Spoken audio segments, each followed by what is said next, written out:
Bet on Bears fans, another edition of the Chicago Bears podcast coming your way. Pat the designer. We got Silvy in on a Friday. Marc Silverman in the building. How you do? Are you adjusting to America again? Back from Italy? I could always adjust coming home. Coming home is still fun, and that's why you go. Yeah. So that way you're ready for Bears season, you're ready for the grind, 100%. ready for the long preseason. We get very excited when they report.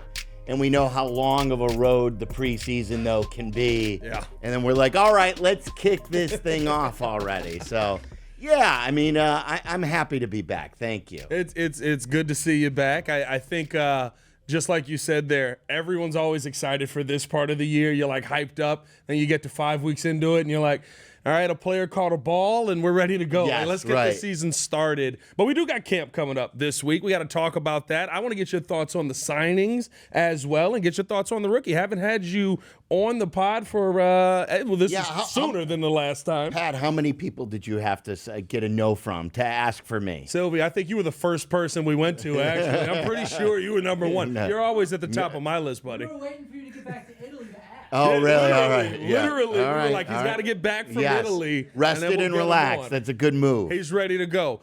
Today's episode is brought to you by the Advantage Dealer Group. Find your next Chevy, Toyota, or Acura and drive off in under 60 minutes, or they'll make your first car payment. Also brought to you by the Hard Rock Casino in Northern Indiana. Las Vegas-style gaming, just 30 minutes from Soldier Field. Exit 6, right off of I-80-94. All right, so out the gate, Bears have, at the time of us recording this, signed 2 of their 3 rookies, Shemar, Turner, Ozzy, Trapilo.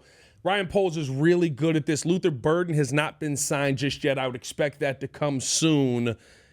Are you glad that this is kind of just behind us? This story of like the rookies and what the second-round picks were going to be, the holdout that seemed like it may be coming. Ryan Poles seems pretty good at getting these things done quickly. Yeah, let's hope so, and let's hope that Burden will be there because, remember, he's not practiced since rookie minicamp. And then he got hurt, and you wonder, was Ben Johnson a little more annoyed about him missing because was he healthy enough to practice? But his agent, after he got banged up, said, look, before we get back on the field, we got to get the deal done. Yeah. So maybe, but I'm thrilled about the Trapilo signing, and that's what I was most worried about. Everyone's watching Burden, but I'm watching Trapilo. And I know we're going to do like our top stories heading into camp. He's on my list. The left tackle spot's on my list. So you have Amagaji from last year. 100%. And will he be able to bounce back? Will he be a starter level tackle, left tackle? We don't know about Braxton Jones's health yet. And then there's Trapilo, who played a lot of right at Boston College, but was lining up at left.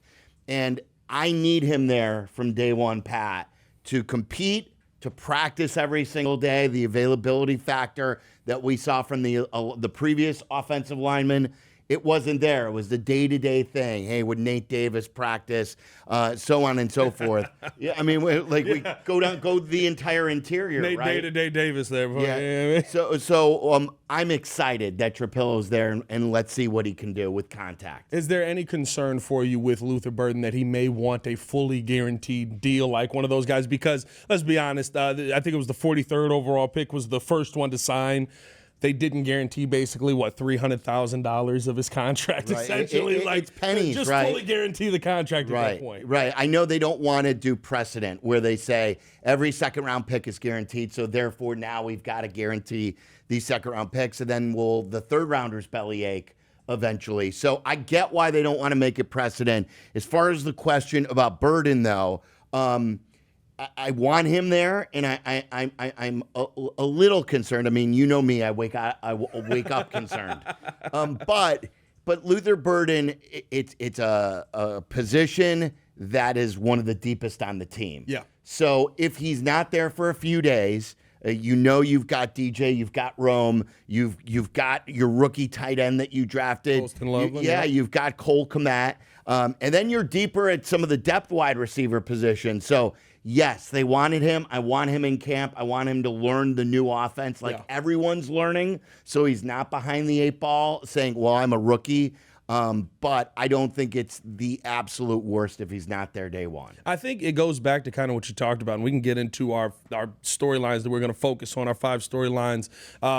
Number 5 for me does start with this. Now, this storyline could be dead by the time we finish this pod or this pod is posted, you know what I mean, depending on where Luther Burden is at. But the one thing for me with this, Silvy, is that Ben Johnson's not giving jobs away. Just because I drafted you does not mean you are the starting wide receiver in the slot. And you've got a guy in Olamide Zaccheaus who I got an opportunity to see him up in minicamp. Him and Caleb's rapport was pretty good. Caleb felt comfortable with Zaccheaus out there. Now you're putting somebody in who hasn't been out there, hasn't worked with Caleb. I think that could be a storyline. If you're not there at the beginning to compete, it may be a year where we see Luther Burden later in the year in spot starts and moments because Zaccheaus might win this job. Well, we'll see. Like he's done it in the NFL before, and I just like what I said before. The veterans don't necessarily have the advantage learning the new offense because everyone's learning it at the same time. Now, I'm sure there are some hacks that, like a DJ Moore, who's been through multiple coaches, 17 offenses. At this right, point. Yeah, exactly. Like so. I think he knows shortcuts, not shortcuts because that sounds negative, but ways to speed up the process. Understand it quickly. Yeah. That maybe Luther Burden doesn't learning his first NFL offense. But I like that everyone's starting off at the same time. So I'd want him there for sure. What's your number 5 thing that you're storyline that you're looking at? So my number 5 is exactly what you talked about with new guys. I went very general with number 5. I went because I'm interested in the entire interior of the offensive line. Yeah. I'm interested in Burden, Trapilo, Turner, like you mentioned. I want to see how all the new guys, because we always talk about winning the offseason. Oh, they brought in, is Grady Jarrett still going to have a fastball? The interior of the offensive line. You spent a lot for a guy who gets you 8 sacks a year, we hope. At one defensive end position. So I want to see free agents and rookies together working with the new coaching staff. So that's my number 5. What's yours? I like it. Is that how we're doing this? Yeah, Are we doing we'll go back and forth. 5-5-4-4. Let's go back and forth with it. Number 4 for me on this one, Silvy. I think it goes to, we're talking about looking at the positions here. For me, it's Ozzy Trapilo. Zeroing in on him. He's the one guy on this team who's not only a Ben Johnson guy, but also a Ryan Poles guy. Mm-hmm. The other guys are just Ryan Poles guys. Matt Eberflus is no longer here. And I thought that there was something very specific said by Ben Johnson that if you've been a Bears fan for the last 5 years, you didn't see at the left tackle position. It all starts with how you are in pass pro. I would have thought he'd been more focused on the run game with how much he's run the football in his history, but he said, I will grade these offensive linemen on how good they are in pass pro. Braxton Jones is not very good in pass pro. There's a very obvious flaw to his game in the bull rush, and I think that's something that maybe that was a message to Braxton, or maybe it was just letting guys know out there, Karan as well, who was young and kind of didn't get the best opportunity. If you can't block the guy that's trying to hit my quarterback, you won't be out there. That seems like why they went to get Ozzy Trapilo, and I wonder if he can win that job. I hope maybe before Braxton's even able to compete. Because I want him to – I'm rooting for Ozzy Trapilo to win the job. Yeah. Because if Ozzy Trapilo doesn't win the job, you have a second-round pick then with it's not like a wide receiver that you can work in slowly. If he's not playing as a second-round pick, those are guys immediately that I want to see playing. Yeah. Plus, I feel like, okay, if Braxton Jones wins the job and he's healthy enough, what are you doing with Braxton Jones going forward? You know, he's got a contract thing then, and is he always going to be a mid-level player? Yeah. So I would love to see Trapilo come out and say, ooh, you just found your future left tackle in the second round of this year's draft, and he goes right away with Ben Johnson. So, yeah, I love what you're saying. He's going to be interesting to see. What do you got 4 for me, Silvy? So 4 is another general one, and then 3 is a lot of what you just said. Okay. I'll go with 4, and I want to see how hard they work. And this is something that I'm going to report on every day when we do our shows, that we know that Matt Eberflus, maybe in his first camp he worked them a little harder, but they didn't work as hard. No. And a lot of veteran days off, a lot of guys skipping. We need to see guys practicing. I want them out there every day. I want them healthy every day. I don't want them missing practices. I don't even think that most guys need veteran days. For what? You're not hitting.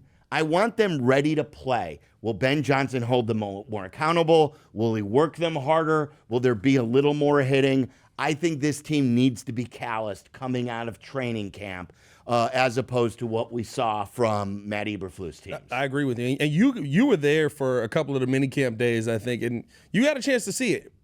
What was your takeaway? To me, when I left that first minicamp practice, I said, I've been up there for the last two coaches now. I said, that's one of the best practices I've seen in 2 years. Waddle said the last two coaches. Waddle said that what he saw in minicamp was a training camp practice, which is a lot in a minicamp. So I hope we're going to get that consistency that, Ben Johnson didn't want to lay the law down in minicamp, and then he's going to go easy. Now, there are fine lines here, too. As you know, I go back with this team a lot of years. Yeah. And what I covered in 95 was a different camp. Curtis Enos reports in 98. He's late. So what does Wanstead do in the very first training camp practice? They do bull in the ring. And he's hitting up against the guy who is conditioned and ready, and he got leveled. Yeah. So and then Lovie Smith, I'll never forget the conversation we had with Lovie Smith. He was told, he told us, put your microphones down. I want to just talk to you guys. You can use what I'm saying, but this is right now without mics. And he said, they're going to find out in this first training camp practice, we're going to get a lot of hamstring pulls. Yeah. And sure enough, like Urlacher goes down, everyone goes down. Yeah. So you can go the other way, but what he wanted to do is weed some guys out, understand who he can trust. And that's why I still think in 2025, Pat, not enough emphasis placed on having a good, strong training camp. And I think what you see is the teams that do go hard. We hear all the time, Andy Reid does not take it easy on guys in training camp. Dan Campbell, I don't know if the Lions put this video out or if this was a part of Hard Knocks, but I just remember Dan Campbell going, you guys suck today. Yeah. Like, you didn't practice well. We don't get enough of these days. You have to come out with a better effort, especially when we're in pads. Like, the guys that win, they don't have the practices where it's like, oh, we don't want you to pull anything. We don't want to see you get banged up. We don't need to see you in preseason. No, they go about it like this is how we're going to prepare for a game. This is all we have. You got to go all out in these moments. And I think that what we saw in the minicamp from Ben Johnson, I love that. It feels like you're getting that vibe. I asked J-Mac because he came to one and we were walking away, and I was like, what'd you think? How did you feel? Because J-Mac hated just about every practice Matt Eberflus ever had. Yeah, we all Yurko did too. Yeah, we all did. We all did. We all did. But J-Mac just said familiar. Yeah, good. I was like, okay. All right. That gets me excited. Yeah, it's outstanding. And so I loved everything you said, too. And even if the Chiefs didn't practice as hard, like there are teams that you say, okay, we've got some money in the bank. Yeah. We know our guys will be ready by the time the regular season starts. There's none of that. There's no equity with this Bears team. Not after last year, not with the new coach. So until you earn that, I want to see them practice like a football team. It doesn't mean you have to practice like a 1985 football team. Yeah. But you need to practice football. This isn't flag football. You get better at football by playing football, Yes. and that drives me fucking crazy. Yeah. Crazy. And no, you're hitting the nail on the head. Like, I think every one of us left, and this may be different this year. 2 joint practices this year, at camp, and that'll make a difference, I think. But like, I remember just leaving certain days of practice and being like, we didn't see anything. Nothing. Like, nobody got better. Nobody did anything. Like, that was a cool catch right there. Yeah. But like, we didn't really see anything today. I think it's going to be very different. And then what does Caleb succeed in these training camp practices? Yeah. These 7-on-7s. Yeah. Right, where there's no pass rush. Yeah. We need to see 11-on-11. I want to see the offensive lineman. I want to see the left tackle thing. And I know you're up for number 3, but my number 3 was building off of what you said. And I went, again, more general, not just Trapilo. I said left tackle. Left tackle. Left tackle. Yeah. Every day, I want to know from you. I want to know from Courtney. Yeah. I want to know from the Bears reporters. And I want to know, how did we look at left? And the Bears, how did the Bears look at left tackle? Who stood out today? Yeah. How much were they tested? Was it a shorts practice? Well, you can't tell anything from the left tackle. Who's getting the reps and winning the job? So left tackle to me in general is so high on my list. 100%. And I'll ask you this. Let's say they go through the process, Joe Tooney now there, him being consistent there, Braxton Jones wins the job. Braxton Jones is better. Does that make you scared about where Ozzy Trapilo is at? Does that make you scared about Karan Amagaji? Or does it make you feel good that Braxton Jones stepped up to a challenge? No, like as I said earlier, I want Trapilo to win. Yeah. I'm not going to panic if he doesn't. If Braxton Jones has a great camp. He's got NFL experience. Yeah, and you know he's better now because of the interior. But what I don't want the Bears fans to think is just because you built the interior, you can't rely on that to make the left tackle better. The left tackle still has to be good. Yeah. And I want a good left tackle. Yeah. So I think great if it's out there. Oh, yeah. Let's go. I'll take a 10-year generational Hall of Famer. Me too. Okay, let's put it out there then. I want a great fucking tackle. Let's go. I love it. My number 3, and this may seem low to some people, but my 2 and 1 are very, I think are the catalyst of all this. My number 3 is what you said. Caleb Williams, I want to see you winning not 7-on-7s. I want to see you winning 11-on-11s. And we saw some of that at minicamp. No pads on, though, so I think that does make a big difference. But it was how he was winning at minicamp. It wasn't that the defense was playing poorly, the defense was out of position, which sometimes that's how you get an advantage, right? It's like, well, the linebacker completely missed it, right. So you hit the wide open receiver over the middle. To me, it looked like the defense was in just as about as good a position as you can be to intercept the ball, and Caleb Williams was putting the ball in the one spot that you couldn't get the football from. I need to see that continue when we see some of these 11-on-11s happening. And what I loved about it, Silvy, was it was a growth process. Day one, he looked bad. He didn't look good. Right. As you went through it, though, and you get into week 2, week 3 of it, it's like, oh, He's maintaining. He's figuring it out. He's getting better. He's picking up speed. He's hitting it on time. Like, those are the things that I want to see in 11-on-11. 7-on-7's fun. 7-on-7's always nice. It's a DB and wide receiver drill with a guy throwing the football. Tyson Bagent can dominate it. Yeah, and you're going to hear from us. Caleb didn't look good today. Yeah. Now, there's a difference between, okay, Caleb didn't have a good practice, don't overanalyze it, to when it becomes day in and day out, oh, wait a minute. This thing isn't looking as good as it should. I remember having that feeling in year 3 from Justin.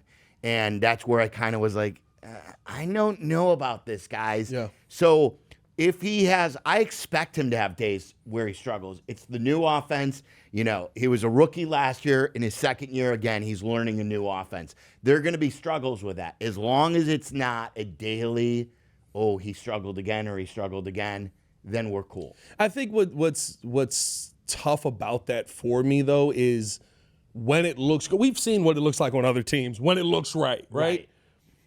It usually doesn't take that long. Like, I think when we get into weeks 2, weeks 3, weeks 4, weeks 5, and we're like, oh, okay. Yeah.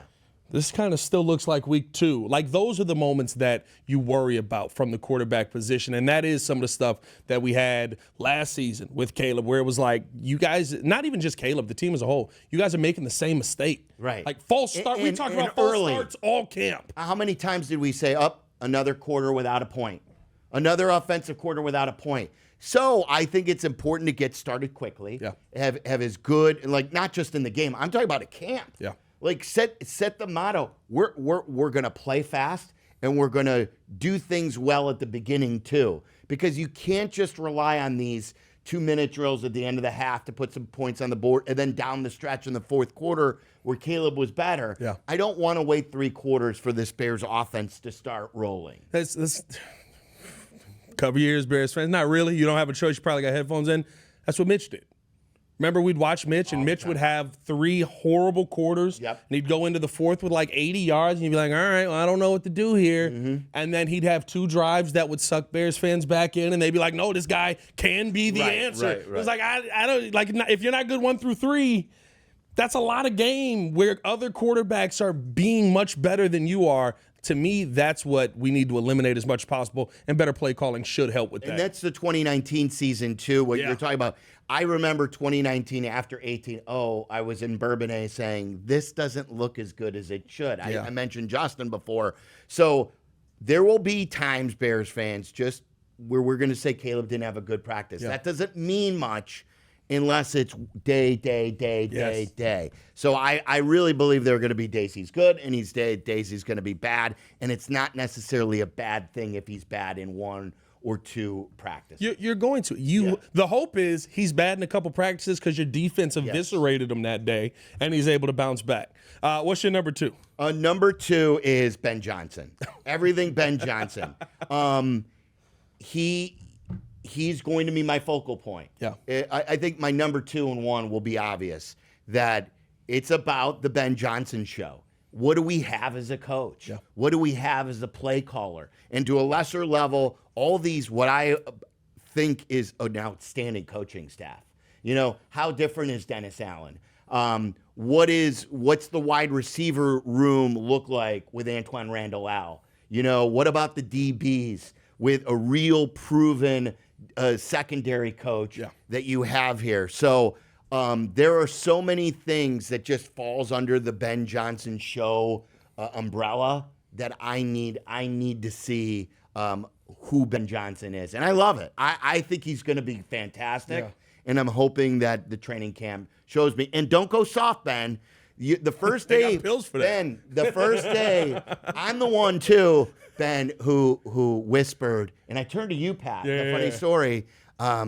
And Ruthie Polinsky and some of the others on the beat. I said, I love this guy. I love this guy. You know, and I didn't intend it. So I'm going in with a lot of love for Ben Johnson, and then he's very self-aware, and I want to make sure that he's not going soft on this team. Well, and I think that was the day where he came in and kind of like, I don't want to say like he punched everyone in the face, but I think he shocked a lot of people because he was like, all right, Caleb Williams' story, let's do it. Let's get it out the way right now. And we were like, I loved wait it. a minute, are we getting ahead of something? Yeah. Are we addressing things? I love it. And I think there's like the fan base, there was a portion of the fan base, I'm sure you heard it too, who were like, oh no, we can't talk about this. Oh no, this is in the past. Yeah. I think it's a great sign that they were willing to. What do we got to hide? Yeah. Caleb wanted to be here last year. Yep. We knew, okay, through the draft process, maybe that was there. This wasn't an indictment on Caleb, and I love the way Caleb handled it. I love the way maybe they're changing things, getting in front of things under Ben. You've covered this team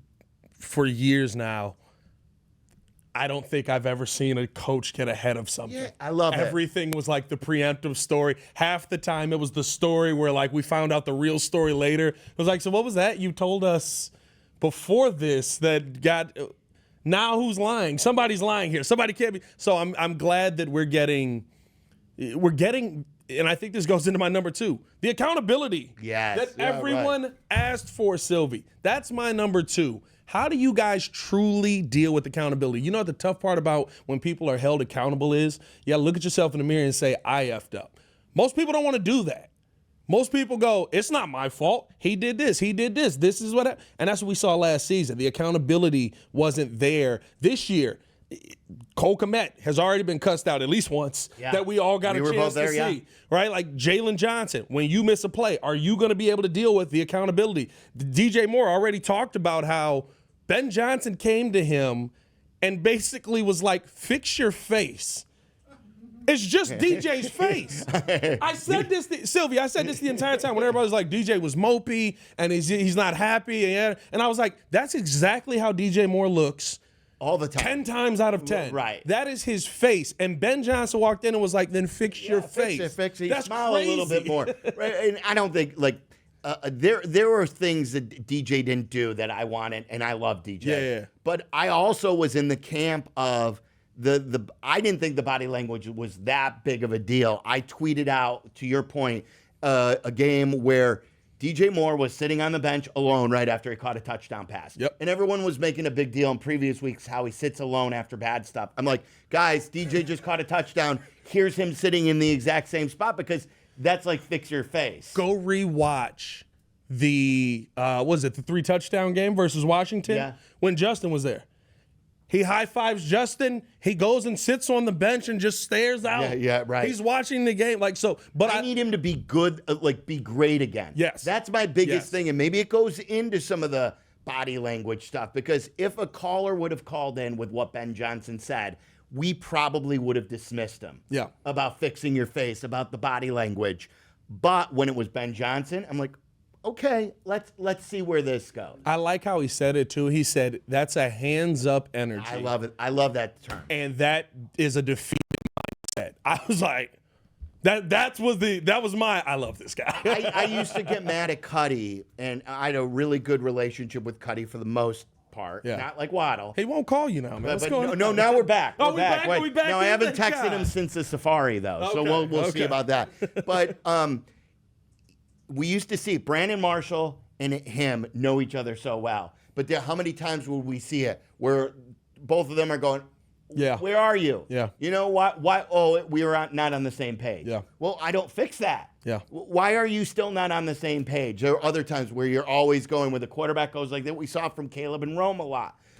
So yes, no more hands up, no more palms up to the heavens. I love it. I love it. What's your number one, Silvy? Number one is Caleb. It's simple. Like every pass we're going to dissect, he is the story. He is the biggest thing. We need the Bears to be great. In order to be great, you need to have a franchise quarterback. I think he's got a lot of motivation this year. I think he's got the coach. He's got the line for the most part. Yeah. He's got the weapons. So let's go. I don't think I need to expand on this because No. we're going to be like Caleb'd out by the end, but I think we need to know at the end of this year that he's going to be great. To your point, Silvy, here's some of the storylines you start the season with. Going up against the other rookie quarterback that was drafted in your class, J.J. McCarthy. Yes. And Ben Johnson taking a few shots at Kevin O'Connell. Lions. Matt Eberflus's return. Yes. Commanders. Dennis Allen going back up against the Saints. You got a ton of motivation to start the season here. There's so many good ones. And, like, how many times are we going to get sick of seeing the Hail Mary in the preview for the Commanders game? The ESPN already showed it on Get Up the other day.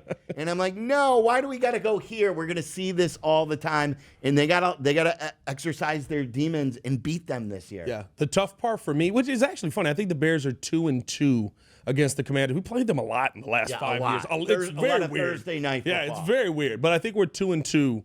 But the part that I think is going to be interesting is it's going to have to be what Ben Johnson wants, right? He said, I don't want to win by 3. The only way that you get over the Commanders' Hail Mary loss to me is if you go in there and you just beat the absolute crap out of them. Like, it's just like, look, Doug, like, I hate to do this to you, I'll but take it. we got to hang 40 on you. It's sort of like my offensive line left tackle scenario. You want a great left tackle. Yes. So you want a beating. I'll take a 1-point win against the Commanders, and we'll go from to go on the road and to beat the Commanders. Yeah. Just in any way, shape, or form is an important NFC road win. Yes. So yes, I will take what you're saying. the 40-point win, but you'll I take will what be you happy get. with 3 or 2 or 1 or whatever. Yeah, 100%. My number one thing, Silvy, is Ben Johnson and how he handles this star-studded coaching staff.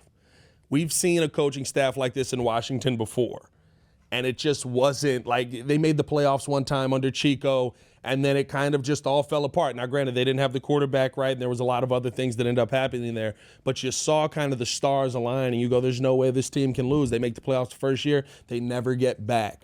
I want to see how Ben Johnson handles this coaching staff this year because there's a lot of really, really good here, and it seems like it's not going anywhere for the first time ever. Matt Nagy was fine when Vic Fangio was here. Yeah. Second Vic Fangio left, which I think that was a shock to a lot of us too, but the second Vic Fangio left, it was like, oh, this is not the same coach. You're not going to have that dynamic. Dennis Allen's been a head coach twice. He's not getting He's going hired to be again. here. Right. You've got Ben Johnson here as your OC. You're not going to lose your OC as long as you're winning. I think maybe you lose some coordinators here and there like Antoine Randall and guys like that, but I really want to see how he deals with having this much star power and letting those guys do what they do best, or if he's going to be a little bit controlling in that. And if he gets hired, Antoine Randall, and I think that's a good name to watch, like the best one to get poached. I think the world of him. He's great at wide receiver coach, but also getting to your point, what I love about the coaching staff is everyone is doing what they do best. No one is really like Luke Getsy never called plays before. He's our offensive coordinator. Now, I know the Bears have a young offensive coordinator, but Ben's the OC. Yeah. That Declan Doyle, that Eric Bieniemy's not your OC. Eric Bieniemy is doing what he does best, and he's coaching running backs. Yeah. Al Harris is coaching defensive backs. We mentioned Randall L. Even though he got a promotion because he was leaving, he's still coaching the wide receivers. Dennis Allen's not your head coach. He's your DC, which he's been very, very good at. We could go on and on. Guys who have done it are on this staff, and we don't have to project, oh, how is this guy really going to be? Yeah, there's no question marks here. The biggest question mark is, how is Ben Johnson going to be able to make a lot of the decisions that, listen, some head coaches struggle with. You know, Andy Reid's probably, the second best head coach in NFL history, if not the third. Maybe you throw him up there, depending how you rank him. He's still not good at timeouts. He's still not good at timeouts. He's a 4-time Super Bowl champion at this point. I don't think anyone is. Or no, 3-time Super Bowl champion at this point. How many's Pat have? He's got 3? Yeah. He's been to 4. He's been to 5. Yeah, and it's a lot. And I'm trying to think because how many times did he lose in Kansas City and he lost once in Philly? Yeah. Yeah, is it so? Whatever the case is, though, Pat Mahomes has 3. He's been to 5. That's crazy. Is any coach good at timeouts? Like even Sean Payton mismanages the clock. Now there's Eberflus level timeouts where you don't know when to call it and stuff like that. But I think we're still going to get mad. Listen. If he's just basic at timeouts, we've improved. Yeah, for sure. I've said basic. This. That's good. This is not a personal shot. This is talking about the man as a coach on the field. Matt Eberflus was a generational loser. Silvy, we lost in 2 years in ways that we will never see again. Never. No. Wait, the Bears had 2 double-digit losing streaks. Yeah. And one of them was a record, right? They may both be like 1 and 2 in Bears history. Yeah. Think about there's been plenty of losing. The Bears started 0-7 under Dave Wanstead. And yet they've done that a longer losing streak twice. Yeah. So. And both under Flus. And both of them, he's just like, we had a great meeting this morning. We got that stuff worked out. We're going to get it done. Oh, Nick, okay. That's great. Before I leave, can I show the audience too? This was my Father's Day. Here, you want me to erase it? And you could zoom in. So let's see. I'm looking at the monitor right now. So this is a DJ Moore. My oldest son made this. That's awesome. A tumbler. And the question was, my wife asked him, what thing do you think of when you think about Dad? And he goes, DJ Moore. So he drew DJ Moore there, and he's met DJ Moore at the hotel after we were at a DePaul game. That was when we went to eat right away. But I think it's pretty cool I mentioned I'm a awesome. DJ Moore fan, so I can't wait to see how he does under Ben Johnson. Now he's got to do great, DJ. We need 1,400 yards. Let's go, out of you, DJ. buddy. Let's get it together. Hey, man, we appreciate you coming on, Silvy. Thank you for taking the time. Let us know in the comments what your top 5 things you're looking for heading into training camp are this year. Training camp's going to be fun for about 3-4 weeks. And then we're going to be like, all right, let's get this thing started. It's football, so we're going to make the most out of it, and at least there's not 4 preseason games. Oh, thank the heavens. Yeah. Hey, man, y'all stay safe out there, Chicago. Bear down, one love. For Silvy, it's your boy, Pat the Designer, back at it again. Peace.